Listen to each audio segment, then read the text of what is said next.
berlututlah. Ora.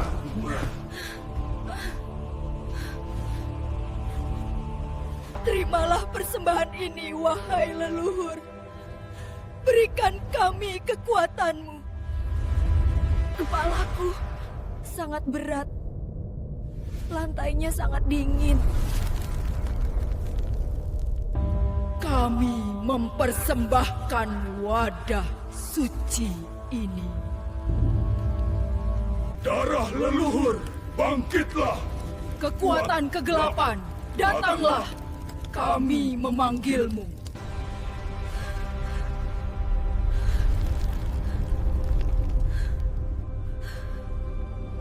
Apa yang terjadi? Kekuatan macam apa ini?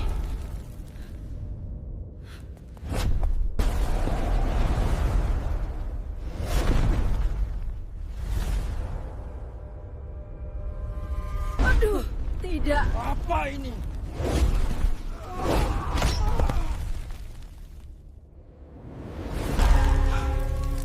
Apa? Apa dia?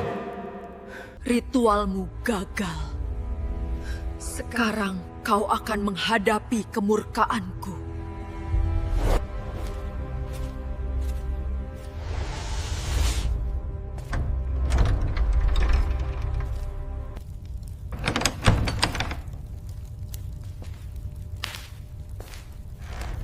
Matahari siang itu terasa begitu menyengat di kulit Sri yang sawo matang.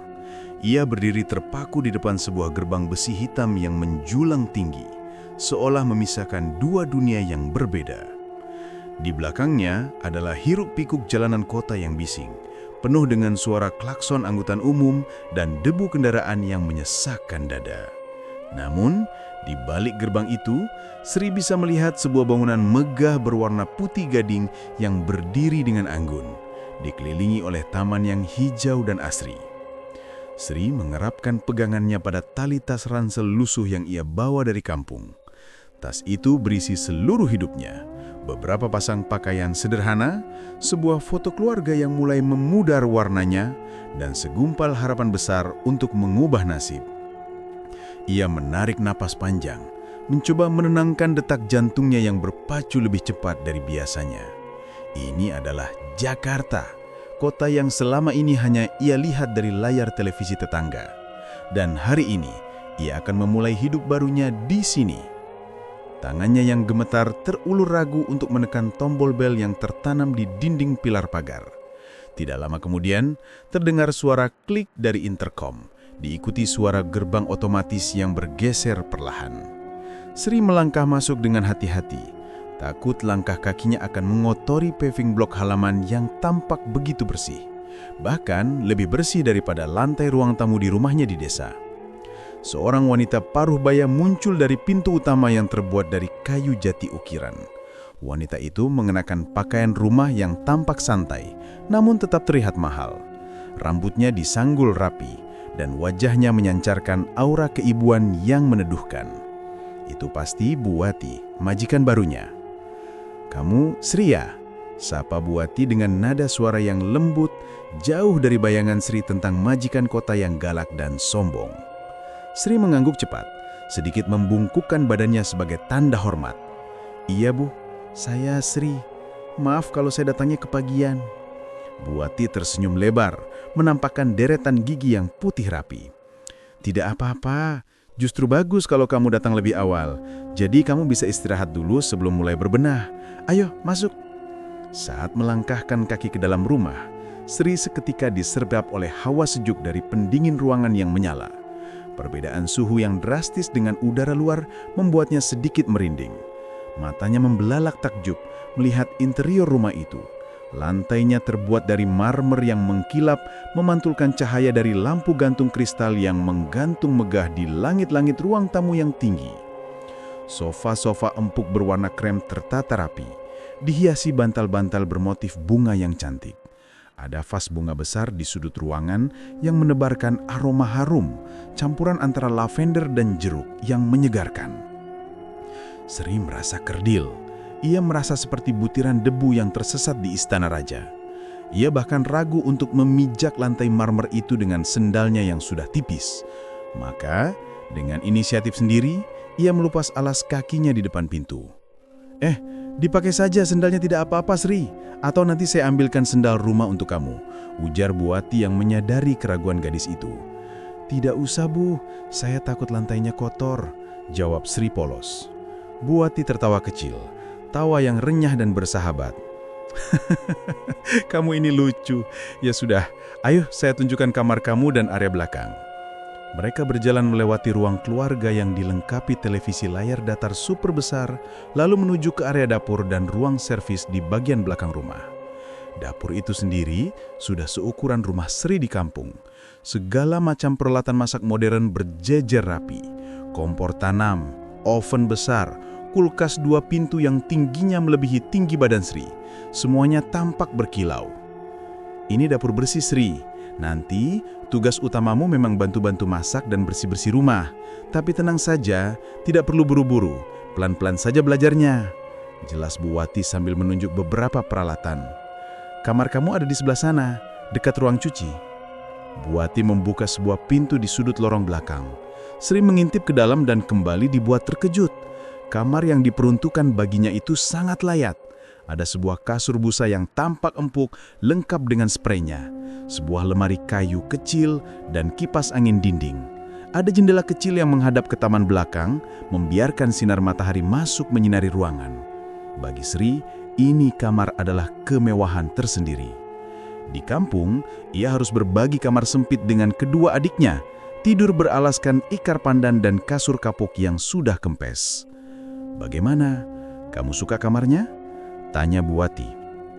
Mata Sri berkaca-kaca. Ia menatap Buati dengan penuh rasa terima kasih. Suka sekali Bu. Ini bagus sekali buat saya. Terima kasih banyak Bu. Syukurlah kalau kamu betah. Istirahatlah dulu, rapikan barang-barangmu. Nanti sore baru kita mulai kenalan sama pekerjaan rumah ya. Bapak juga pulangnya nanti sore. Sepeninggal Buati, Sri duduk di tepi kasur. Ia mengusap permukaan spray yang halus itu. Rasanya seperti mimpi. Ia ingat betul peringatan orang-orang di kampungnya tentang kejamnya ibu kota, tentang majikan yang semena-mena. Namun, apa yang ia temui hari ini justru sebaliknya. Buati sangat baik, rumah ini sangat nyaman, dan gaji yang dijanjikan pun cukup besar untuk dikirimkan ke orang tuanya di desa. Sri merasa Tuhan sedang tersenyum padanya. Waktu berlalu dengan cepat. Sri menghabiskan siang itu dengan menata pakaiannya di lemari dan membersihkan diri. Menjelang sore, ia memberanikan diri keluar dari kamar dan menuju dapur. Ia melihat seorang asisten rumah tangga lain yang bekerja paruh waktu sedang bersiap pulang, dan Buati sedang menata piring di meja makan. Suara mobil terdengar memasuki halaman depan. Deru mesumnya halus, menandakan itu adalah mobil mahal. Nah, itu Bapak sudah pulang. Sri, tolong bukakan pintu depan ya. Sambut Bapak. Sri mengangguk gugup. Ia bergegas menuju pintu utama. Tangannya sedikit gemetar saat membuka pintu kayu yang berat itu. Sebuah mobil sedan hitam mengkilap baru saja parkir. Seorang pria paruhbaya bertubuh tegak keluar dari kursi pengemudi. Ia mengenakan setelan jas kerja yang rapi, kacamata bertengger di hidungnya, dan membawa tas kerja kulit. Itu pasti Pak Suryo. Pak Suryo menatap Sri sejenak. Tatapannya tajam namun tidak menyeratkan kemarahan. Ia tampak lelah setelah seharian bekerja. Selamat sore Pak, sapa Sri dengan suara pelan, menundukkan kepalanya dalam-dalam. Pak Suryo berhenti sejenak sambil melonggarkan dasinya. Sore, kamu yang baru itu ya? Siapa namanya? Sri Pak, nama saya Sri.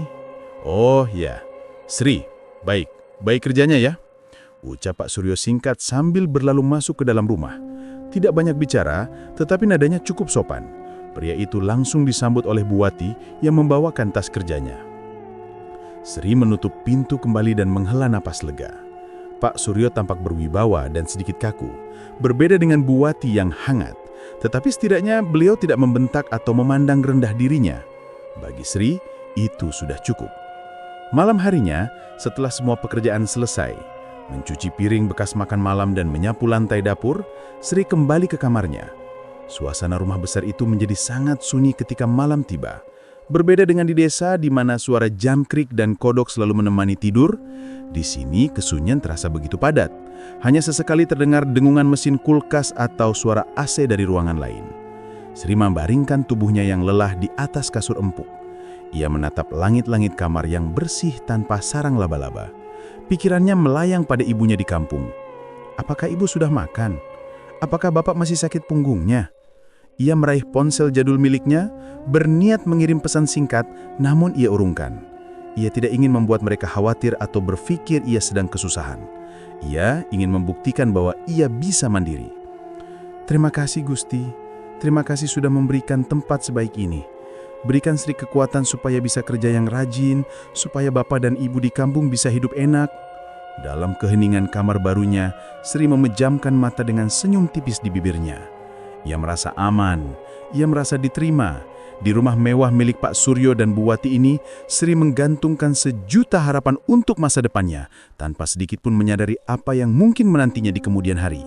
Malam itu, tidurnya begitu lelap, dibuai oleh angan-angan indah tentang kehidupan kota yang menjanjikan. Hari-hari pertama Sri bekerja di kediaman Pak Suryo dan Bu Wati berjalan dengan ritme yang lambat dan sunyi.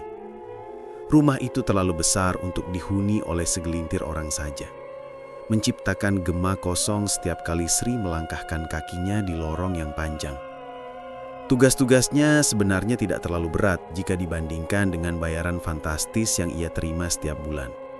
Ia hanya perlu membersihkan area utama, menyiapkan makanan dan memastikan segala sesuatunya tampak rapi. Namun, ada harga lain yang harus dibayar selain keringat, yaitu kenyamanan batin yang perlahan mulai tergerus. Seminggu setelah kedatangannya, Sri mulai menyadari bahwa keheningan di rumah ini memiliki suara tersendiri. Bukan suara gaduh percakapan atau tawa, melainkan suara desau angin yang menyelinap lewat celah ventilasi dan derit lantai kayu yang seolah mengeluh saat diinjak di tengah malam. Awalnya Sri menganggap itu hal biasa bagi sebuah rumah tua yang megah, namun persepsinya mulai berubah ketika indera penciumannya menangkap sesuatu yang ganjil. Keanehan itu bermula pada suatu malam Selasa. Sri terbangun karena rasa haus yang mendera tenggorokannya. Dengan langkah pelan agar tidak menimbulkan suara, ia keluar dari kamarnya yang terletak di bagian belakang rumah menuju dapur. Saat melintasi uang tengah yang menghubungkan area servis dengan ruang utama, langkahnya terhenti. Udara yang biasanya berbau pembersih lantai atau pewangi ruangan beraroma lemon, kini berganti drastis. Aroma itu tebal dan berat, menggantung di udara seolah enggan pergi. Bau kemenyan yang dibakar bercampur dengan wangi bunga melati yang sangat menyengat. Baunya begitu kuat hingga membuat bulu kuduk di tengkuk Sri meremang seketika. Ia menoleh ke kiri dan ke kanan, mencari sumber asap atau bunga. Namun ruangan itu kosong dan gelap, hanya diterangi oleh cahaya bulan yang temaram dari balik jendela kaca yang tinggi. Jantung Sri berdegup lebih kencang. Ia tahu aroma seperti ini. Di kampung halamannya, bau kemenyan dan melati identik dengan ritual kematian atau upacara sakral yang tidak boleh diganggu. Sri mempercepat langkahnya ke dapur, menengguk air dengan tergesa-gesa, lalu kembali ke kamarnya dengan perasaan was-was. Ia menarik selimut hingga menutupi kepala, mencoba meyakinkan dirinya bahwa mungkin Bu Wati hanya sedang mencoba aromaterapi tradisional. Namun kejadian itu berulang, tidak setiap malam, tetapi memiliki pola yang perlahan Sri hafal. Setiap malam Jumat atau malam-malam tertentu yang ia tandai dalam kalender Jawanya sebagai hari pasaran tertentu, aroma itu pasti muncul. Dan pusat dari segala aroma itu selalu mengarah pada satu titik. Sebuah ruangan di ujung koridor lantai 1, tepat di samping ruang kerja Pak Suryo. Ruangan itu memiliki pintu kayu jati yang lebih gelap dibandingkan pintu-pintu lainnya, dengan ukiran rumit yang menyerupai wajah-wajah raksasa, atau mungkin hewan mitologi yang Sri tidak kenali. Sejak hari pertama bekerja, Sri sudah diperingatkan dengan nada tegas, namun halus oleh Bu Wati untuk tidak pernah mencoba membuka pintu itu, apalagi masuk ke dalamnya. Kamu boleh membersihkan seluruh rumah ini, Sri, tapi ruangan di ujung sana, itu urusan Bapak. Kuncinya selalu di bawah Bapak. Jangan pernah menyentuh gagang pintunya, bahkan untuk mengelap debu di luarnya sekalipun. Mengerti? Sri hanya mengangguk patuh waktu itu. Tetapi kini, larangan itu justru memancing rasa penasaran yang liar. Suatu siang ketika majikannya sedang pergi, Sri memberanikan diri mendekati pintu tersebut.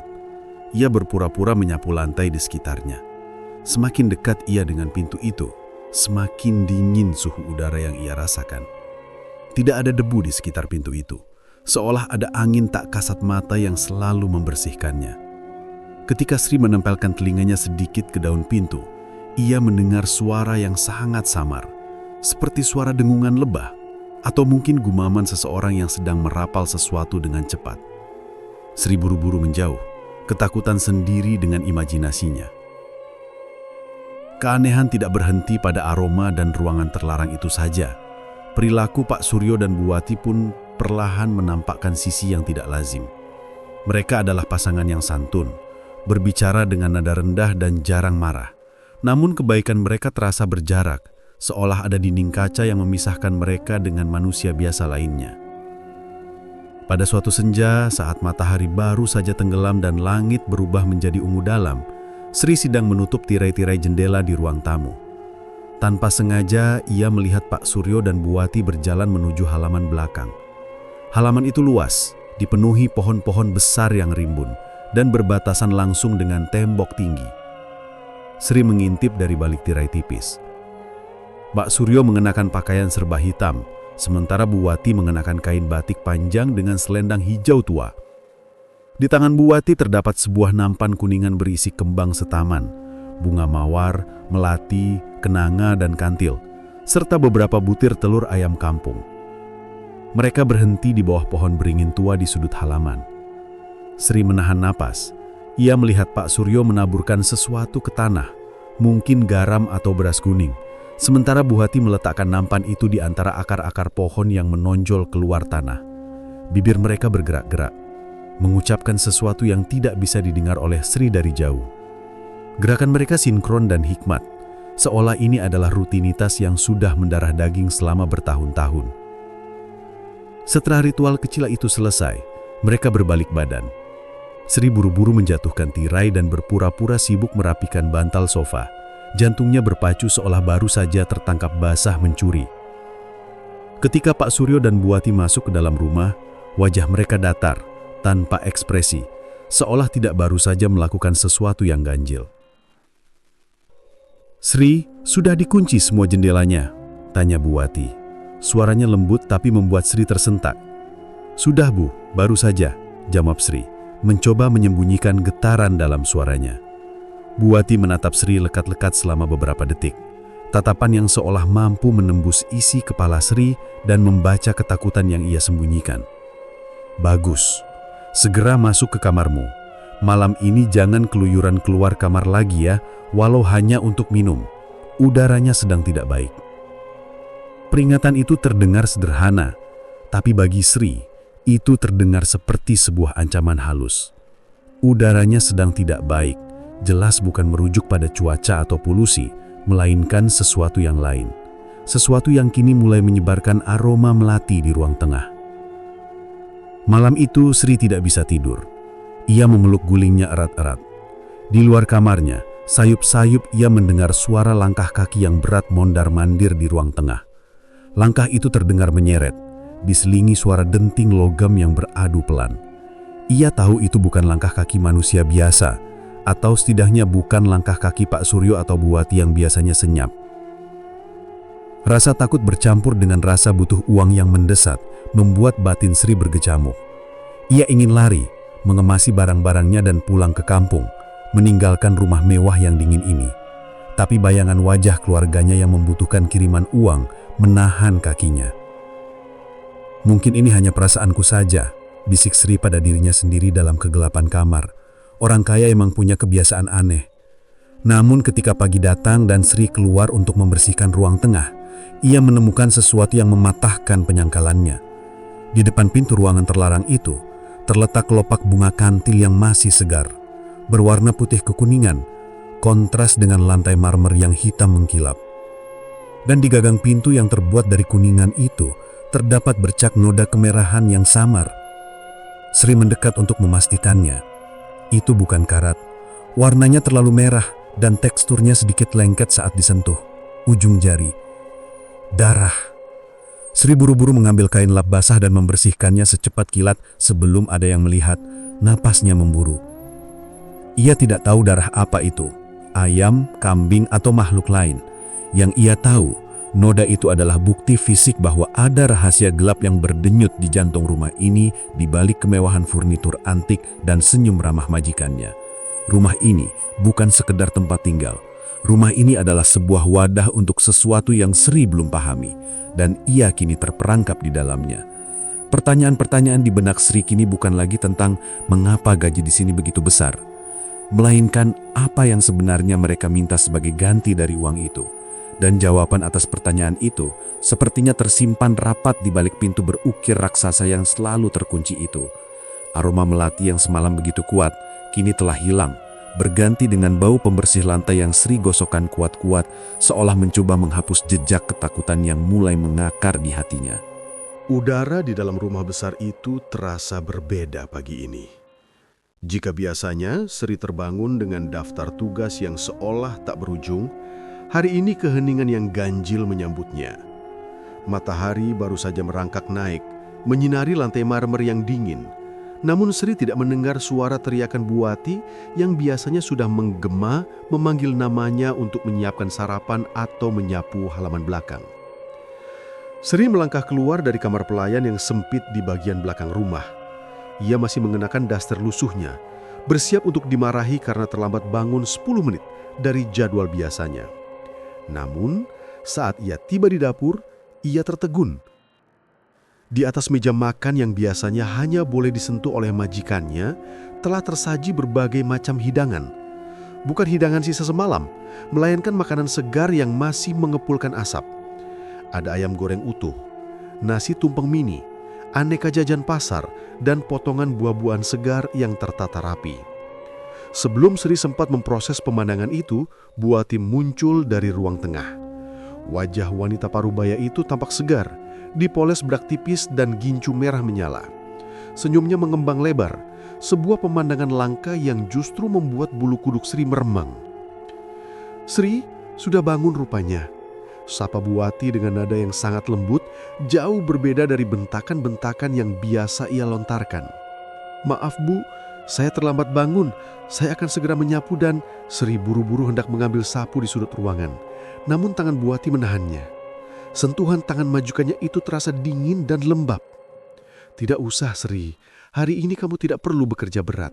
Simpan sapu itu," kata Buati sambil membimbing Sri mendekat ke meja makan. "Hari ini hari istimewa. Malam nanti adalah malam Jumat Kliwon, malam yang baik. Kami ingin kamu beristirahat dan menikmati hari ini." Sri menatap majikannya dengan bingung. Sejak kapan malam Jumat Kliwon menjadi alasan bagi seorang asisten rumah tangga untuk libur bekerja? Namun rasa lapar di perutnya bergejolak saat menghirup aroma ayam goreng bumbu kuning di hadapannya. "Duduklah Sri, makan yang banyak. Ini semua ibu siapkan khusus untuk kamu," ujar Buati sambil menuangkan air putih ke dalam gelas kristal. "Pak Suryo dan ibu ingin berterima kasih karena kamu sudah bekerja rajin selama ini." Keraguan masuk menyelimuti hati Sri, namun ia tidak berani menolak perintah majikan, apalagi perintah yang menyenangkan seperti ini. Ia duduk dengan canggung di kursi kayu jati yang berat. Tangan kanannya gemetar saat mengambil nasi. Buati tidak pergi. Ia duduk di seberang meja, menopang dagu dengan kedua tangannya, menatap Sri lekat-lekat. "Ayo, dimakan paha ayamnya. Habiskan semuanya ya. Kamu harus sehat, harus segar," desak Buati. Sri mulai makan. Rasanya lezat luar biasa, jauh lebih nikmat dibandingkan nasi sisa dan ikan asin yang biasanya ia makan di dapur belakang. Namun setiap suapan yang masuk ke tenggorokannya terasa diawasi. Tatapan Buati tidak lepas darinya sedetik pun. Tatapan itu bukan tatapan kasih sayang seorang ibu kepada anaknya, melainkan tatapan seorang peternak yang sedang memastikan hewan ternaknya tumbuh gemuk dan sehat. Ada kilatan aneh di mata wanita itu. Sebuah antusiasme yang tersembunyi di balik senyum manisnya. Setelah sarapan yang terasa seperti perjamuan raja itu, Sri dilarang mencuci piring. Pak Suryo yang biasanya jarang bicara dan selalu tampak sibuk dengan urusan bisnisnya yang misterius itu muncul di ruang tengah. Ia mengenakan sarung dan baju koko putih bersih, kontras dengan aura gelap yang sering Sri rasakan setiap kali pria itu melintas. "Sri," panggil Pak Suryo, suaranya berat dan berwibawa. "Inggih, Pak," jawab Sri sambil menunduk sopan. "Nanti sore, sebelum matahari terbenam, kamu harus mandi. Bukan mandi biasa," kata Pak Suryo sambil menyerahkan sebuah bungkusan kain putih. "Ibu sudah menyiapkan air kembang 7 rupa di kamar mandi tamu. Gunakan sabun dan lulur ini. Bersihkan seluruh badanmu sampai wangi. Jangan ada daki yang tersisa sedikit pun." Sri menerima bungkusan itu dengan tangan gemetar. "Mandi kembang, Pak? Untuk apa?" tanyanya polos. Seumur hidupnya, mandi kembang identik dengan ritual pengantin atau tolak bala, bukan rutinitas pembantu rumah tangga. Bu Wati menyela dengan cepat. "Supaya aura kamu bersih, Sri. Rumah ini kan rumah tua. Kadang hawanya tidak enak. Kalau penghuninya bersih dan wangi, rezeki kami juga lancar. Anggap saja ini bonus perawatan tubuh buat kamu. Jarang-jarang kan majikan kasih lulur mahal begini." Penjelasan itu terdengar masuk akal di telinga Sri yang lugu. Meski hati kecilnya berteriak ada yang salah. Ia mengangguk patuh. Siapa yang tidak mau dimanjakan? Mungkin ini memang cara mereka berterima kasih, pikir Sri mencoba menepis rasa curiganya. Waktu berjalan lambat hari itu. Sri menghabiskan siang dengan duduk-duduk di teras belakang, dilarang menyentuh pekerjaan rumah apapun. Menjelang sore, ketika langit mulai berubah warna menjadi jingga kemerahan, waktu yang orang tua sebut sebagai sanggikala, Sri masuk ke kamar mandi tamu yang mewah. Batap keramik putih itu sudah penuh dengan air. Di atas permukaannya mengapung ribuan kelopak bunga mawar, melati, kenanga dan kantil. Aroma wangi yang menyengat langsung memenuhi rongga hidung Sri, bercampur dengan bau kemenyan yang samar-samar tercium dari arah ruang tengah. Sri melepaskan pakaiannya dan masuk ke dalam air. Airnya terasa sangat dingin, menusuk hingga ke tulang, padahal cuaca sore itu cukup gerah. Sri menggosok tubuhnya dengan lulur pemberian Pak Suryo. Lulur itu berwarna kekuningan dan berbau rempah kuno.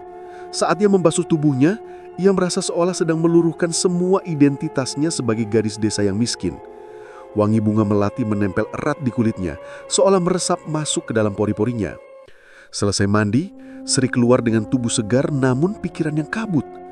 Di atas kasur di kamar tamu, bukan di kamarnya yang sempit, telah tergeletak sepasang pakaian. Itu bukan seragam pelayannya, melainkan kain batik halus bermotif parang dan kebaya putih bersih dari bahan sutra. "Pakailah, Sri," suara Bu Wati terdengar dari ambang pintu. Sri tercelonjak, kaget. Ia tidak menyadari kapan majikannya itu masuk. Bu Wati memandangnya dengan tatapan kagum yang berlebihan. "Wah, kulitmu jadi bersinar setelah mandi kembang. Cantik sekali." Dengan canggung Sri mengenakan kebaya dan kain batik itu. Pakaian itu pas sekali di tubuhnya, seolah-olah memang dijahit khusus untuk ukurannya. Saat ia bercermin, ia nyaris tidak mengenali dirinya sendiri. Garis di cermin itu tampak anggun, bersih, dan pucat. Wangi melati yang menguar dari tubuhnya kini terasa begitu pekat, seperti wangi yang biasa tercium di area pemakaman. "Kamu terlihat sempurna," bisik Bu Wati yang kini berdiri tepat di belakangnya, menatap pantulan mereka berdua di cermin. Tangan Bu Wati membelai rambut Sri yang basah, lalu menyisirnya perlahan. "Malam ini, kamu harus tetap wangi dan cantik seperti ini. Jangan kotori bajumu, jangan keluar rumah." Sri hanya mengangguk, terhipnotis oleh bayangannya sendiri dan perlakuan manis yang memabukkan ini. Ia merasa diistimewakan, merasa dihargai. Ia tidak menyadari bahwa perlakuan ini sama persis dengan cara orang-orang desa mempersiapkan sesajen terbaik untuk diletakkan di bawah pohon keramat. Sesajen haruslah yang terbaik, terbersih, dan terindah agar yang memakannya merasa puas. Malam mulai turun, membawa kegelapan yang lebih pekat dari biasanya. Lampu-lampu di rumah besar itu tidak dinyalakan seluruhnya, hanya beberapa lampu sudut yang temaram. Suasana rumah menjadi hening dan mencekam. Sri diminta duduk di ruang tengah, di sebuah kursi rotan yang menghadap ke arah pintu kamar terlarang yang selalu terkunci rapat. Kamar yang konon adalah ruang kerja pribadi Pak Suryo. Pak Suryo keluar dari kamarnya, kini mengenakan pakaian serba hitam dengan belangkon di kepalanya. Ia membawa sebuah nampan berisi dupa yang sudah dibakar. Asap dupa meliuk-liuk di udara, menciptakan bayang-bayang yang menari di dinding. Ia berjalan mengelilingi Sri 3 kali sambil mengumandangkan sesuatu yang tidak jelas, sebuah mantra atau doa yang bahasanya tidak Sri mengerti. "Ini untuk apa?" tanya Sri. Suaranya bergetar. Rasa senang karena diperlakukan istimewa perlahan luntur digantikan dengan ketakutan purba yang merayap naik dari perutnya. Pak Suryo berhenti tepat di depan Sri. Ia menatap mata gadis itu dalam-dalam. Tidak ada lagi keramahan yang tadi pagi ia tunjukkan. Matanya kosong, gelap, namun memancarkan nafsu akan sesuatu yang mengerikan. "Diamlah Sri, ini demi kebaikan kita semua," jawab Pak Suryo datar. "Kamu hanya perlu duduk manis di sini. Nikmati kemewahan ini. Jadilah anak yang penurut." Buati datang membawa segelas air yang warnanya sedikit keruh. "Minum ini, Nduk, supaya kamu tenang dan tidak mengantuk. Malam ini panjang. Kami butuh kamu tetap terjaga sampai lewat tengah malam." Sri menerima gelas itu. Baunya seperti campuran bunga melati dan tanah basah. Ia ragu, namun tatapan tajam Pak Suryo dan senyum kaku Buati membuatnya tidak punya pilihan. Ia meneguk air itu sedikit. Rasanya pahit dan sepat. Setelah meminumnya, tubuh Sri terasa aneh. Ia merasa ringan, seolah melayang, namun kakinya terasa berat untuk digerakkan. Kesadarannya masih ada, namun ia merasa seperti boneka yang tali kendalinya dipegang oleh orang lain. "Bagus," desis Pak Suryo. "Sekarang tunggu di sini. Jangan beranjak. Tamu kita akan segera datang." Pak Suryo dan Buati kemudian mundur perlahan masuk ke dalam kamar terlarang itu dan membiarkan pintunya sedikit terbuka.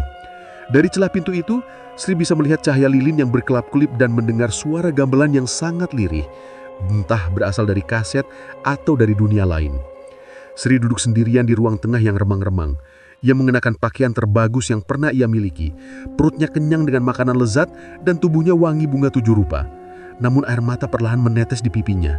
Ia merasa seperti domba yang telah dimandikan dan diberi pita, didudukan di altar, menunggu pisau algojo tanpa tahu kapan ayunannya akan tiba. Di luar, angin malam Jumat Kliwon menderu, menggoyangkan pepohonan di halaman hingga menimbulkan suara gemerisik yang terdengar seperti bisikan ribuan arwah lapar. Sri tidak tahu apa yang sedang ia tunggunya. Tapi dalam lubuk hatinya, instingnya berteriak, Rasa kantuk yang menyerang Sri kali ini sungguh tidak wajar. Bukan sekadar lelah setelah seharian bekerja mencuci dan menyapu seluruh penjuru rumah besar itu, melainkan sebuah berat yang menekan tengkuk dan kelopak matanya dengan paksa. Pandangannya mulai berbayang, kabur seolah-olah ruangan makan yang mewah itu dipenuhi kabut tebal. Sendok perak yang tadi digenggamnya terlepas begitu saja, berdenting nyaring saat menghantam piring porselen yang masih menyisakan kuah sup hitam pekat. Hidangan istimewa yang dipaksakan Bu Wati untuk ia habiskan. Sri mencoba untuk bangkit. Tangannya meraba pinggiran meja makan kayu jati yang kokoh untuk menahan bobot tubuhnya yang mendadak terasa seperti karung beras basah. Namun kakinya tidak lagi mau diperintah. Lututnya goyah dan dunia di sekelilingnya berputar hebat. Dalam kesadarannya yang kian menipis, Sri melihat Bu Wati tidak bergerak sedikit pun untuk menolongnya. Wanita parubaya yang biasanya tersenyum ramah dengan gincu merah menyala itu kini duduk tegak di ujung meja, menatap Sri dengan sorot mata dingin yang belum pernah Sri lihat sebelumnya. Di sebelahnya, Pak Suryo perlahan bangkit berdiri. Tidak ada kepanikan di wajah pria itu, hanya ada ketegangan yang kaku dan rahang yang mengeras. "Sudah bereaksi," gumam Pak Suryo datar. Suaranya terdengar jauh dan bergema di telinga Sri. "Bahwa dia sekarang, waktunya hampir tiba," perintah Bu Wati. Suaranya tajam, menghilangkan segala bentuk kelembutan palsu yang selama ini ia tunjukkan kepada asisten rumah tangganya itu. Sri mencoba untuk bangkit, ingin berteriak, ingin bertanya apa yang sebenarnya terjadi, namun lidahnya terasa keluh. Kerongkongannya seperti tersumbat kapas tebal. Ia hanya bisa pasrah ketika merasakan tangan kekar Pak Suryo mencengkram lengannya, menarik tubuhnya yang lumpuh dari kursi makan. Sri diseret, bukan dituntun. Kakinya terseret di atas lantai marmer yang dingin, melewati lorong panjang yang biasanya terang benderang, namun kini terasa suram dan mencekam. Arah langkah mereka bukan menuju kamar tidur Sri di bagian belakang, melainkan menuju pintu kayu jati berukir naga di ujung koridor utama. Pintu yang selalu terkunci rapat. Pintu dari kamar yang selama ini dilarang keras untuk didekati, apalagi dimasuki. Kunci berdecit saat diputar. Aroma yang menyengat langsung menyergap indera penciuman Sri begitu pintu terbuka lebar. Bukan bau apek debu dari ruangan yang lama tak dihuni, melainkan campuran aroma bunga melati yang terlalu pekat, anyir darah, dan asap kemenyan yang menyesakkan dada. Sri didudukkan, atau lebih tepatnya dibaringkan secara kasar di tengah ruangan. Lantai ruangan itu tidak beralaskan keramik biasa, melainkan tanah merah yang dipadatkan. Di sekelilingnya, lilin-lilin berwarna merah darah menyalar remang menciptakan bayangan-bayangan panjang yang menari liar di dinding. Di sudut ruangan, terdapat sebuah altar kayu tua yang dipenuhi sesajen, kepala ayam cemani yang masih meneteskan darah segar, kembang 7 rupa, dan sebuah bokor emas kecil yang mengepulkan asap berbau menyengat. Sri terbaring tak berdaya di atas lembar tikar pandan yang lusuh. Ia masih sadar, matanya masih bisa menangkap kengerian di sekelilingnya, namun tubuhnya lumpuh total. Ia seperti terjebak di dalam jasadnya sendiri, menjadi penonton bisu atas nasib mengerikan yang akan menimpanya. Jantungnya berdegup kencang memukul-mukul rongga dadanya dengan ritme ketakutan yang murni. Air mata mulai mengalir dari sudut matanya, satu-satunya bagian tubuh yang masih bisa ia gerakkan. Pak Suryo kini telah berganti pakaian. Pria itu mengenakan jubah hitam longgar, sementara Bu Wati berdiri di sampingnya dengan selendang hijau tua yang melilit lehernya. Mereka berdiri menghadap altar, membelakangi Sri sejenak sebelum berbalik dengan wajah yang sepenuhnya berubah. Tidak ada lagi sisa-sisa kemanusiaan di sana, hanya ambisi gelap dan ketundukan pada sesuatu yang jahat. "Anak ini, dia masih perawan kan?" tanya Pak Suryo, memastikan dengan nada bergetar. Ada sedikit ketakutan dalam suaranya, seolah takut persembahan mereka cacat. "Tentu saja, aku sudah memastikannya. Ini bibit yang bagus, bersih, dan tidak punya siapa-siapa yang akan mencarinya dalam waktu dekat," jawab Bu Wati tanpa rasa bersalah sedikitpun. Ia melangkah mendekati Sri, menunduk dan mengusap pipi gadis itu dengan tangannya yang dingin. "Jangan takut, Sri. Sakitnya hanya sebentar. Setelah itu, kau akan berjasa besar membuat kami tetap kaya raya." Kalimat itu menghantam batin Sri lebih keras daripada pukulan fisik. Jadi inilah alasannya. Segala kebaikan, gaji besar, makanan enak, semuanya adalah jebakan. Ia bukan pekerja di sini. Ia adalah ternak. Ia adalah tumbal. Pak Suryo mulai duduk bersila di vedat altar, memunggungi Sri sejenak sebelum merapal mantra dalam bahasa yang tidak Sri mengerti.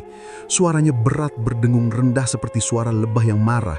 Semakin lama rapalan itu semakin cepat dan tinggi nadanya. Bu Wati mengambil bokor emas berisi bara api dan menaburkan bubuk kemenyan tambahan. Asap putih tebal membumbung tinggi, bergulung-gulung memenuhi langit-langit ruangan yang rendah. Udara di dalam kamar terlarang itu mendadak berubah drastis. Suhu turun dengan cepat hingga membuat kulit Sri meriman kedinginan, namun keringat dingin justru mengucur deras dari pelipisnya. Suara angin menderu entah dari mana, padahal tidak ada jendela yang terbuka. Lilin-lilin berkedip panik, apinya berubah warna menjadi kebiruan, lalu perlahan meredup seolah-olah oksigen di ruangan itu sedang dihisap habis oleh sesuatu yang tak kasat mata. Duk, duk, duk, suara langkah berat terdengar. Bukan dari pintu, melainkan dari sudut ruangan yang paling gelap, di balik altar tempat Pak Suryo menyembah. Suara itu terdengar seperti kaki telanjang yang besar dan basah menghantam tanah. Sri ingin memejamkan mata. Ia tidak ingin melihat apa yang akan datang, namun kelopak matanya terasa kaku, dipaksa terbuka lebar oleh rasa horor yang mencengkram jiwanya. Dari kegelapan pekat di sudut ruangan itu, sesosok bayangan mulai memadat. Awalnya hanya gumpalan asap hitam yang berputar, namun perlahan wujud itu mulai terbentuk. Sosok itu tinggi besar, jauh melebihi tinggi manusia normal, hingga kepalanya hampir menyentuh langit-langit. Kulitnya hitam legam, seperti aspal, berbulu kasar dan lebat. Bau busuk bangkai yang menyengat langsung memenuhi ruangan, mengalahkan aroma kemenyan dan melati. Baunya sebegitu tajam hingga membuat perut Sri mual, seandainya dia bisa muntah. Pak Suryo dan Bu Wati langsung menundukkan kepala mereka hingga menyentuh tanah. Tubuh mereka gemetar hebat. Mereka tidak berani menatap langsung sosok yang baru saja mereka panggil. "Gusti, kami persembahkan darah muda yang suci ini." Suara Pak Suryo terdengar parau, penuh ketakutan. Makhluk itu tidak menjawab dengan kata-kata. Ia hanya mengeluarkan suara geraman rendah, suara yang terdengar seperti gesekan batu kadas di dasar gua yang dalam. Suara itu menggetarkan lantai tempat Sri berbaring. Makhluk itu melangkah maju, melewati Pak Suryo dan Bu Wati yang bersujud, langsung menuju ke arah Sri. Sri bisa melihat dengan jelas sekarang. Matanya merah menyala seperti bara api abadi, menatapnya dengan rasa lapar yang purba. Gigi-giginya runcing, mencuat tidak beraturan dari mulutnya yang menyeringai mengerikan, meneteskan liur kental ke lantai tanah. Kuku-kuku di tangan makhluk itu panjang dan melengkung tajam, hitam dan kotor, siap untuk merobek apa saja yang disentuhnya. Makhluk pesugihan itu kini berdiri tepat di atas Sri. Bayangannya yang besar menelan tubuh Sri kecil sepenuhnya. Hawa panas yang keluar dari napas makhluk itu menerpa wajah Sri, berbau amis darah lama. Sri merasa jantungnya seakan berhenti berdetak saking takutnya. Ia ingin memohon ampun, ingin berteriak memanggil ibunya di kampung, namun suaranya hilang ditelan kelumpuhan. Tangan besar makhluk itu terulur perlahan. Kuku tajamnya mengarah tepat ke dada Sri. Sri bisa merasakan aura jahat yang begitu pekat memancar dari makhluk itu. Sebuah energi negatif yang membuatnya merasa jiwanya perlahan ditarik keluar. Bu Wati mengangkat kepalanya sedikit, mengintip dengan sudut matanya, senyum licik bersungging tipis di bibirnya. Ia tahu ritual ini berhasil. Ambillah Gusti, ambillah nyawanya sebagai ganti kelimpahan kami. Bisiknya pelan, lebih kepada dirinya sendiri. Sri menatap mata merah itu lekat-lekat. Di detik-detik yang terasa seperti selamanya itu, ia menyadari bahwa tidak ada yang akan datang menyelamatkannya. Pintu terkunci, tubuhnya lumpuh, dan majikannya adalah iblis berwujud manusia yang menjualnya demi harta. Makhluk itu semakin menunduk, seringannya semakin lebar, seolah menikmati ketakutan yang memancar dari mangsanya.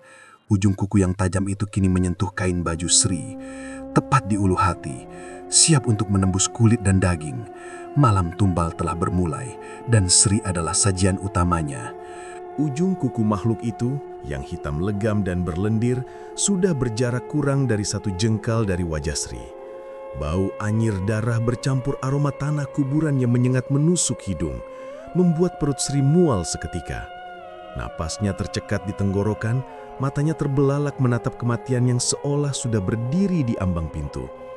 Sri ingin berteriak, ingin lari, tetapi seluruh persendiannya seakan terkunci oleh rasa takut yang melumpuhkan.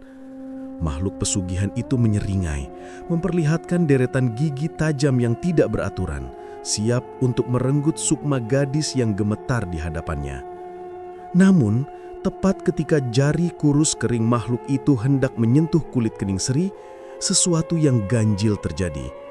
Udara dingin yang sejak tadi menyelimuti ruangan secara tiba-tiba berubah drastis. Bukan hangat, melainkan panas. Sebuah hawa panas yang bukan berasal dari api ataupun matahari, melainkan meledak dari dalam dada Sri sendiri.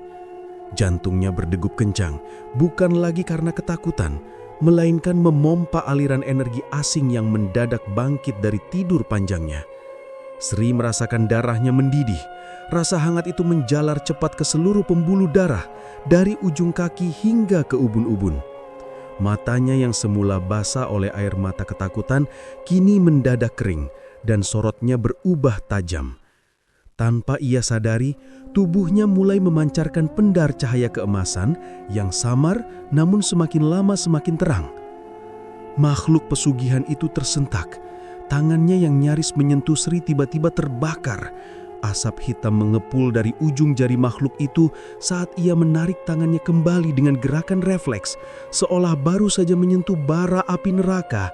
Ia mendesis keras, suaranya parau dan menyakitkan telinga, campuran antara jeritan kesakitan dan kebingungan. Ruangan itu bergetar hebat. Kaca jendela berderit seakan hendak pecah oleh tekanan udara yang mendadak berat. Di belakang punggung Sri, bayangan hitam yang semula hanya mengikuti langkahnya, kini memisahkan diri. Bayangan itu memadat, membesar, dan kemudian meledak dalam wujud aslinya. Sebuah auman dahsyat mengguncang seisi rumah, terdengar seperti gemuruh guntur yang menyambar tepat di atas atap. Gerah! Dari balik pendar cahaya emas yang menyelimuti Sri, muncul sesosok makhluk raksasa yang menakjubkan sekaligus mengerikan bagi siapa saja yang berniat jahat. Itu adalah seekor kera, namun bukan kera biasa.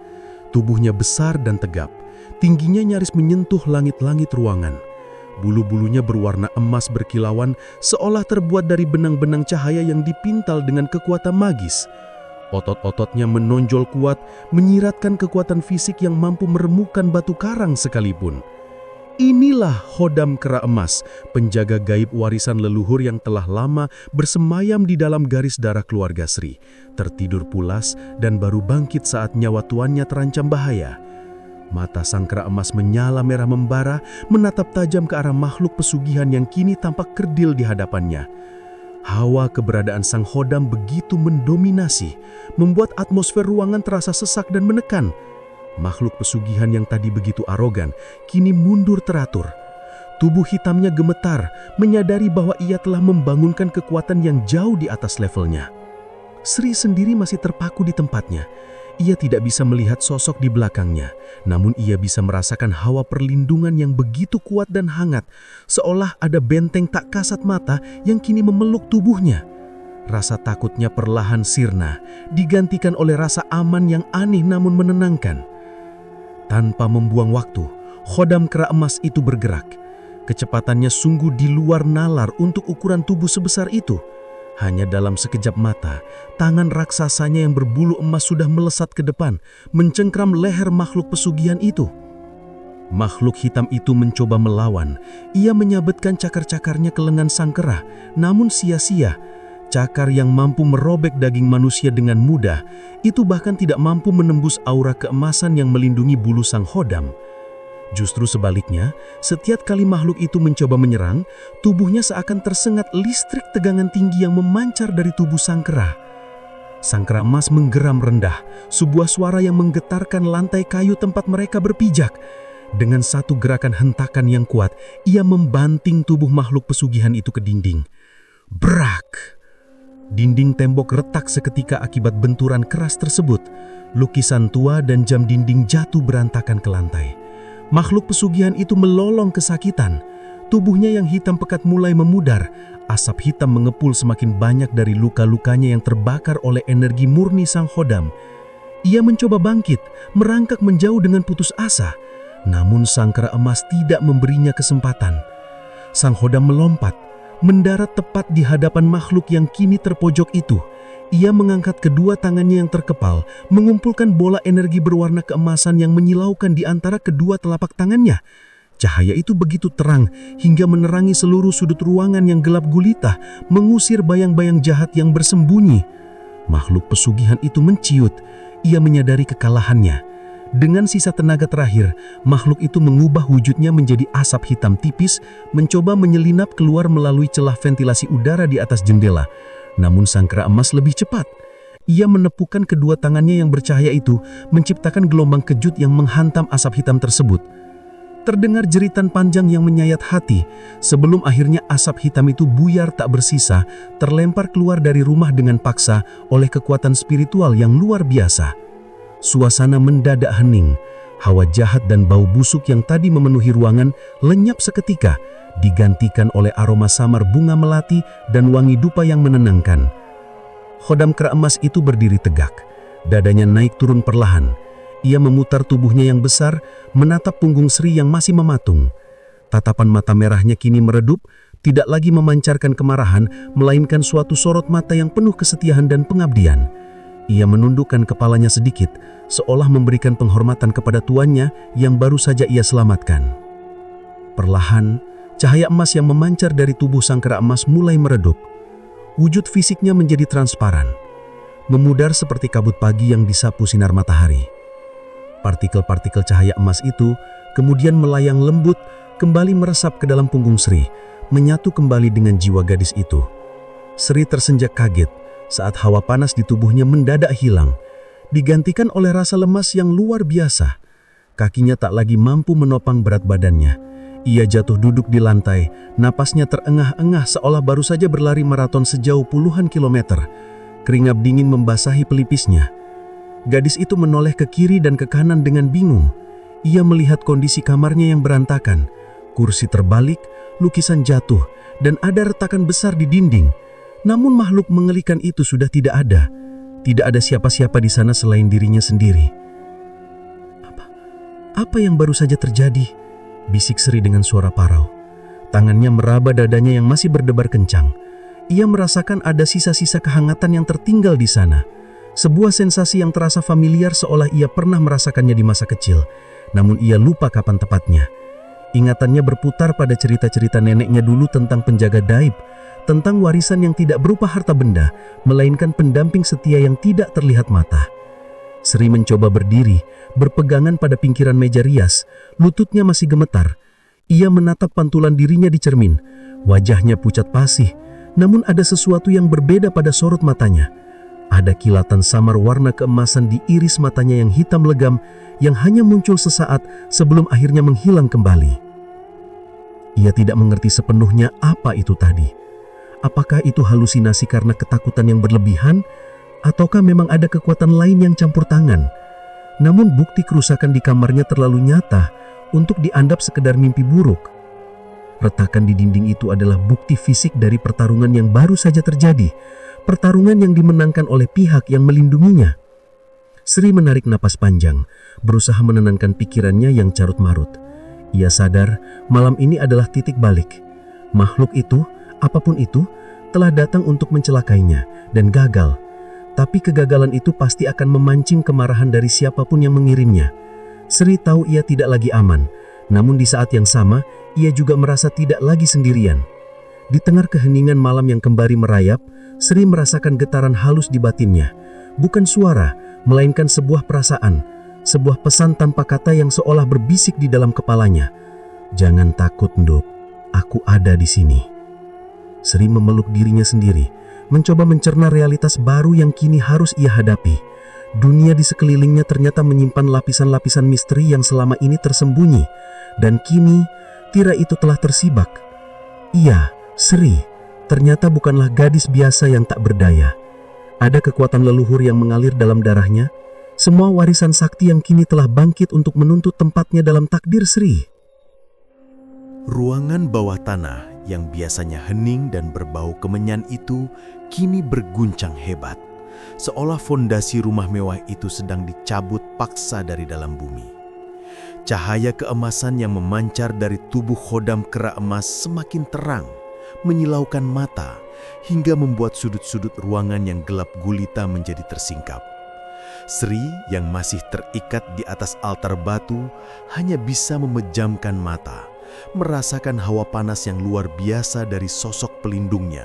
Namun, anehnya, panas itu tidak melukainya sedikit pun. Sebaliknya, energi itu terasa seperti perisai tebal yang membungkus tubuh ringkihnya. Di sudut ruangan, makhluk hitam legam yang selama ini dipuja oleh Pak Suryo dan Bu Wati tampak gemetar. Sosok tinggi besar dengan mata merah menyala dan taring mencuat itu, yang biasanya tampil begitu dominan dan menakutkan, kini menciut. Ia mundur perlahan. Langkah kakinya yang berat membuat lantai retak, namun kali ini bukan karena kekuatan, melainkan karena ketakutan yang amat sangat. Geramannya yang semula menggelegar penuh ancaman, kini berubah menjadi lenguhan panjang yang menyedihkan, mirip suara binatang yang terpojok oleh predator yang jauh lebih buas. Pak Suryo yang berdiri di dekat pintu dengan keris terhunus, membelalakkan matanya tak percaya. Keringat dingin mengucur deras dari pelipisnya, membasahi wajahnya yang pucat pasi. Ia tidak pernah melihat makhluk peliharaannya itu bersikap seperti ini. Selama bertahun-tahun, makhluk itulah yang memberinya kekayaan, yang menyingkirkan saingan bisnisnya, dan yang selalu menuntut darah dengan angkuh. Namun kini, di hadapan bayangan kera emas yang berdiri tegak di depan Sri, makhluk itu tampak kerdil. "Apa yang kau lakukan?" teriak Pak Suryo dengan suara parau, berusaha menutupi kepanikan yang mulai merayapi ulu hatinya. Ia mengacungkan keris luk tujuhnya ke arah makhluk hitam itu. "Habisi gadis itu, darahnya sudah siap. Kenapa kau mundur? Aku perintahkan kau untuk mengambilnya." Buati yang berada di samping suaminya juga ikut histeris. Ia menjambak rambutnya sendiri yang sudah acak-acakan. "Jangan diam saja, kami sudah memberimu segalanya. Ambil Sri, kami butuh kekayaan itu tetap mengalir, cepat!" Jeritnya melengking, suaranya memantul mengerikan di dinding-dinding batu. Namun teriakan mereka sia-sia. Makhluk pesugihan itu tidak lagi mendengarkan perintah majikannya. Perjanjian gaib yang mengikat mereka seolah putus seketika saat berhadapan dengan energi murni yang dibawa oleh khodam leluhur Sri. Kera emas itu melangkah maju satu tapak. Lantai bergetar. Ia membuka mulutnya dan mengeluarkan auman yang bukan berupa suara fisik, melainkan gelombang kejut spiritual yang menghantam dada siapa saja yang mendengarnya. Makhluk hitam itu terpental menabrak dinding belakang. Tubuh asapnya sempat buyar sebelum menyatu kembali dengan susah payah. Ia sadar, ia tidak bisa menyentuh Sri. Gadis itu dilindungi oleh kekuatan yang berada di luar jangkauan ilmu hitam manapun yang dimiliki Pak Suryo. Ketakutan makhluk itu perlahan berubah menjadi keputusasaan, dan dari keputusasaan itu lahirlah kemurkaan yang membabi buta. Hukum alam gaib berlaku kejam. Sebuah ritual yang sudah dimulai harus diselesaikan. Energi yang sudah dipanggil butuh wadah, dan rasa lapar yang sudah dibangkitkan butuh mangsa. Jika tumbal yang disiapkan tidak bisa disentuh karena perlindungan tingkat tinggi, maka makhluk itu harus mencari penggantinya, sumber nyawa terdekat. Mata merah makhluk itu yang tadinya tertuju pada Sri dengan penuh nafsu, kini beralih perlahan. Tatapan mengerikan itu kini terkunci lurus ke arah Pak Suryo dan Buwati. Suhu ruangan turun drastis. Hawa dingin yang menusuk tulang menggantikan panasnya cahaya emas tadi. Pak Suryo merasakan bulu kuduknya berdiri, bukan karena angin, tapi karena firasat kematian yang datang menyergap. Ia melihat perubahan pada makhluk pujaannya, tidak lagi melihat kepatuhan di mata merah itu.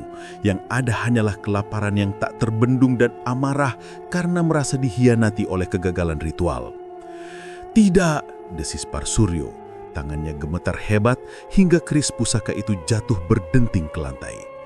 "Tidak, bukan kami. Perjanjiannya bukan kami." Buwati mundur teratur, menabrak rak berisi guci-guci sesajen hingga pecah berantakan. Pergi kau, kami majikanmu!" teriaknya histeris, melemparkan nampan bunga melati ke arah makhluk itu. Makhluk itu meraung, kali ini bukan karena takut, melainkan tanda serangan dimulai. Ia tidak lagi peduli pada Sri ataupun kera emas yang berdiri tenang mengawasi. Targetnya telah berubah. Dengan gerakan secepat kilat, bayangan hitam itu menerjang ke arah pintu, di mana kedua majikannya berdiri mematung. "Tolong!" teriak Buwati, namun suaranya terputus seketika. Sebuah tangan besar yang tak kasat mata terbentuk dari asap hitam pekat mencengkeram leher Buwati dan mengangkatnya tinggi-tinggi ke udara. Wanita yang gila harta itu meronta-ronta, kakinya menendang-nendang udara kosong. Wajahnya membiru, matanya melotot seolah hendak keluar. Ia merasakan energi kehidupannya disedot paksa, rasa sakit yang jauh lebih mengerikan daripada kematian fisik biasa. Kulitnya yang selalu dirawat dengan kosmetik mahal mendadak keriput, mengering dalam hitungan detik, seolah usianya dipercepat ratusan tahun. Pak Suryo berusaha lari namun kakinya terasa berat seperti dipaku di lantai. Bayangan hitam itu membelah diri, sebagian masih mencengkeram Buwati, sementara bagian lain melilit tubuh Pak Suryo seperti ular raksasa. "Ampun, aku akan berikan apa saja, hartaku, rumah ini, ambil semua." Pak Suryo memohon, air mata dan ingus bercampur di wajahnya yang ketakutan setengah mati. Namun makhluk itu tidak butuh harta, ia butuh nyawa sebagai ganti kegagalan ritual. Lilitan itu semakin kencang. Terdengar bunyi gemeretak tulang yang patah satu persatu, suara yang membuat Sri yang masih terbaring di altar batu menutup telinganya rapat-rapat sambil menangis. Tulang rusuk Pak Suryo remuk menekannya ke dalam. Ia menjerit dalam kesakitan yang tak terbayangkan, sebuah jeritan panjang yang menyayat hati sebelum akhirnya tercekak oleh darahnya sendiri yang menyembur dari mulut. Pemandangan di depan pintu itu sungguh mengerikan. Buati dilemparkan ke sudut ruangan setelah nyawanya habis. Tubuhnya terpelintir dalam posisi yang tidak wajar. Lehernya patah terkulai ke samping. Sementara Pak Suryo yang tubuhnya remuk redam, jatuh tersungkur dengan wajah menghantam lantai batu. Darah segar mengalir deras, membasahi lantai ruang ritual yang selama ini mereka gunakan untuk menumpahkan darah orang lain. Kutukan itu berbalik sempurna. Mereka yang selama ini memangsa nyawa orang lain demi kekayaan, kini menjadi mangsa dari keserakahan mereka sendiri. Makhluk itu setelah mendapatkan bayaran yang setimpal meskipun bukan yang diinginkan, meraung sekali lagi, kali ini raungan kepuasan, sebelum akhirnya tubuhnya memudar menjadi asap tipis dan tersedot kembali ke dalam kegelapan, meninggalkan bau anyir darah dan busuk bangkai yang menyengat. Ruangan itu mendadak sunyi senyap. Cahaya keemasan dari khodam kera emas perlahan meredup, menyisakan pendar lembut yang hangat. Sosok gaib itu menoleh ke arah Sri. Tatapannya tidak lagi garang, melainkan penuh welas asih, seolah seorang kakek yang menatap cucunya. Perlahan, ikatan tali tambang yang membelenggu tangan dan kaki Sri terurai dengan sendirinya, putus oleh energi sisa yang ada di ruangan itu. Sri memaksakan diri untuk duduk, tubuhnya gemetar hebat. Ia melihat ke arah pintu, di mana dua sosok yang beberapa menit lalu masih menjadi majikannya yang kejam, kini telah menjadi onggokan mayat dengan kondisi mengenaskan. Wajah Pak Suryo membeku dalam ekspresi teror abadi, sementara Buati tampak seperti mumi yang kehabisan cairan tubuh. Air mata Sri tumpah tak terbendung, bukan karena sedih menghilangkan mereka, tapi karena syok yang luar biasa. Ia menyadari betapa dekatnya ia dengan maut. Jika bukan karena sosok penjaga gaib yang kini perlahan menghilang dari pandangannya, nasibnya lah yang akan berakhir tragis di ruangan pengap ini. Kera emas itu mengangguk pelan ke arah Sri, sebuah isyarat perpisahan, sebelum akhirnya lenyap sepenuhnya, meninggalkan Sri sendirian di ruangan bawah tanah yang kini terasa seperti kuburan massal. Di luar suara guntur menggelegar, diikuti hujan deras yang turun seolah ingin mencuci dosa-dosa yang telah terjadi di rumah mewah itu. Sri menyeret tubuhnya turun dari altar batu. Kakinya lemas, nyaris tidak sanggup menopang berat badannya. Ia harus keluar dari sini. Ia harus meninggalkan rumah terkutuk ini sebelum kegelapan lain datang.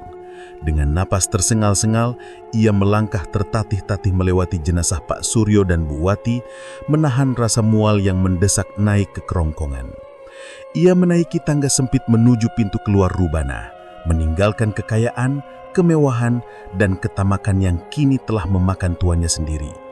Malam itu menjadi saksi bisu bahwa tidak ada persekutuan dengan iblis yang berakhir bahagia, dan setiap tetes darah yang dituntut pada akhirnya akan kembali meminta bayaran pada mereka yang berhutang. Sri mendorong pintu kayu berat di ujung tangga, menghirup udara malam yang basah, dan untuk pertama kalinya setelah lama, ia merasakan kebebasan yang sebenarnya, meskipun dibayar dengan trauma yang mungkin tak akan pernah hilang. Napas Sri memburu, seolah paru-parunya hendak meledak saat kakinya terus berlari menembus ilalang tinggi yang mengelilingi hutan di belakang rumah besar itu. Ia tidak berani menoleh ke belakang, meskipun telinganya menangkap suara geraman rendah dan hantaman keras yang mengguncang tanah. Itu adalah suara pertempuran tak kasat mata, benturan energi antara kekuatan jahat yang menghuni rumah terkutuk itu dengan sosok pelindung yang selama ini bersemayam dalam darahnya.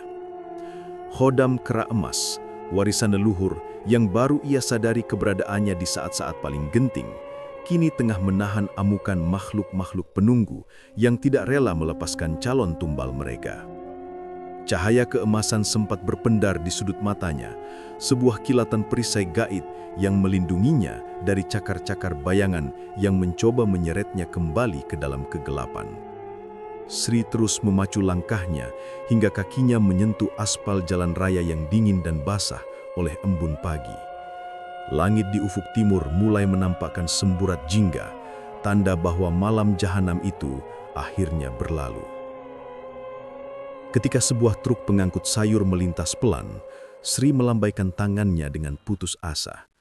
Sang sopir, melihat kondisi wanita muda yang tampak berantakan dan ketakutan itu, segera menghentikan kendaraannya. Tanpa banyak bertanya, ia membiarkan Sri naik. Saat truk mulai melaju menjauhi area hutan jati tersebut, barulah Sri berani menghembuskan napas panjang. Tubuhnya merosot di kursi penumpang, air matanya tumpah tanpa bisa ditahan. Ia selamat. Ia benar-benar selamat. Perjalanan pulang ke kampung halamannya memakan waktu seharian penuh. Namun bagi Sri, rasanya seperti melintasi dua dunia yang berbeda. Ia meninggalkan kota yang menjanjikan kemewahan semu, meninggalkan gaji besar yang ditawarkan oleh keluarga Atmojo, dan meninggalkan bayang-bayang kematian yang mengintai di setiap sudut kamar majikannya. Di dalam bus antar kota yang membawanya pulang, Sri merogoh saku bajunya. Di sana masih ada amplop berisi uang muka yang sempat diberikan sebelum ia memulai pekerjaan itu. Tangannya gemetar saat menyentuh amplop tebal itu. Uang itu terasa panas di kulitnya, seolah-olah lembaran kertas di dalamnya telah direndam dalam darah mereka yang telah menjadi korban sebelum dirinya. Sri teringat pada rekan-rekannya yang lain, pada nasib tragis yang hampir menimpanya jika saja ia terlambat menyadari bahwa tugas merawat itu hanyalah kedok untuk sebuah ritual pesugihan yang mengerikan.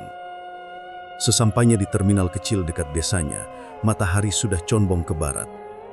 Udara di sini berbeda, tidak ada bau melati yang menyengat atau aroma amis yang memualkan.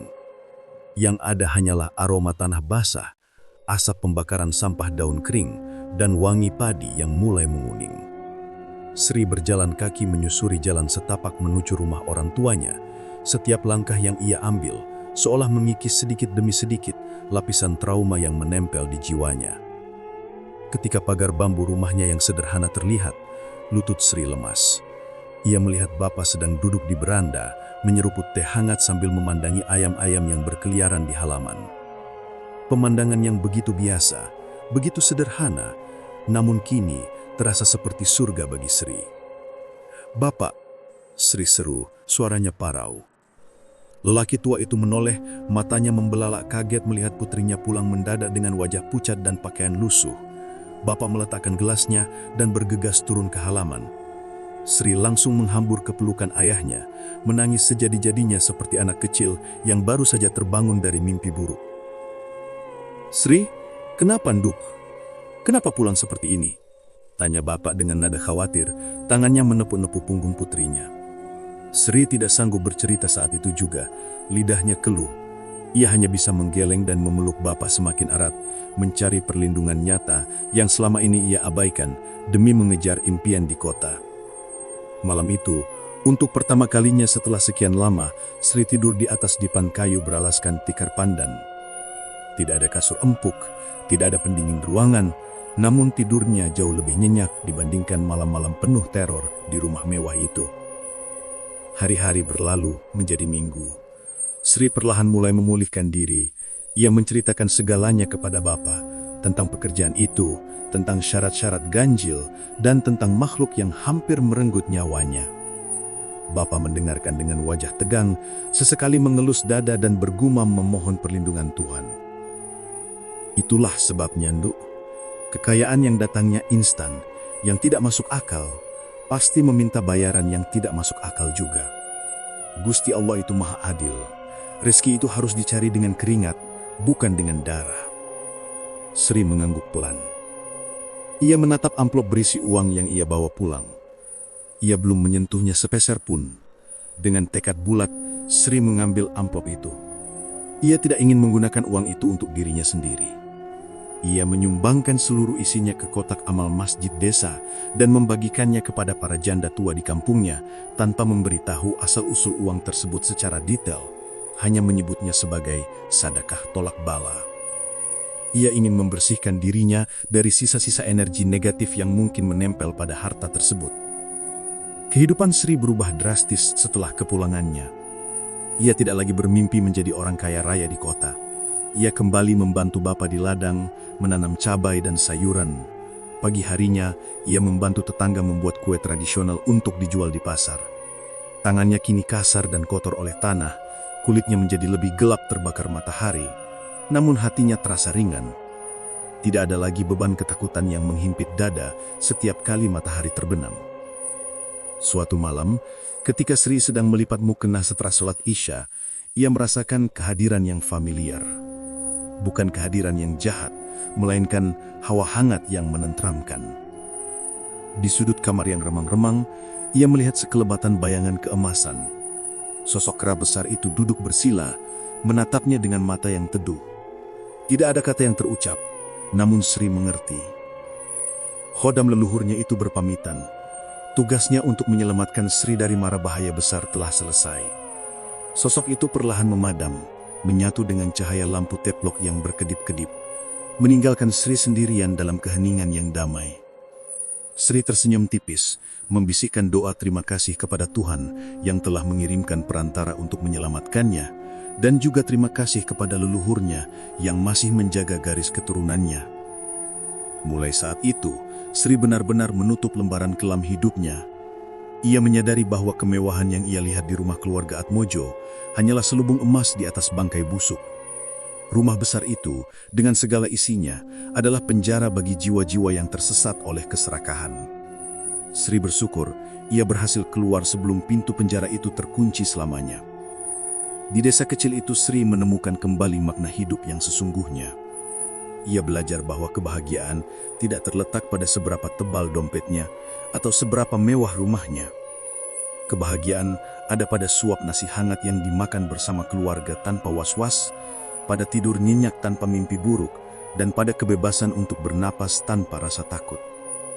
Pelajaran itu terpatrik kuat dalam benaknya, bahwa jalan pintas seringkali adalah jalan menuju jurang.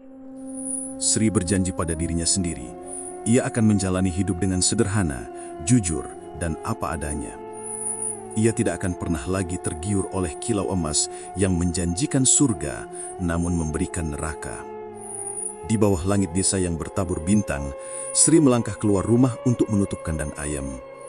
Angin malam membelai wajahnya. Ia menarik napas dalam-dalam, merasakan udara segar memenuhi paru-parunya. Ia bebas. Ia hidup.